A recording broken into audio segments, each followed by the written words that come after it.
I don't think people realize how expensive care can be, whether it's care in the home or care in a facility. I don't think people fully understand the difference between assisted living and nursing home care. And I don't think people realize that Medicare doesn't come into play for the most part, that Medicare is not going to cover the cost. Yeah. I think people need to do quite a bit of research and talk to trusted professionals. We get a lot of calls here from families that are not necessarily interested in moving a loved one into Bright Side, but they're just trying to understand the system and how to navigate it and what the resources are.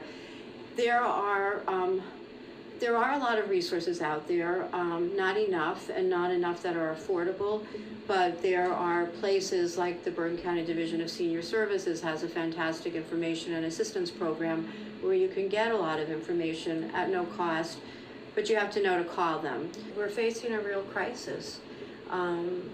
So if you have lived in northern New Jersey and supported that community and paid your taxes and forged relationships, and that's where you want to stay, you're facing very high real estate taxes that, I think people don't realize how difficult it is to live on a fixed income.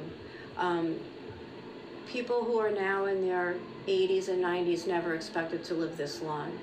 And so they're outliving their resources.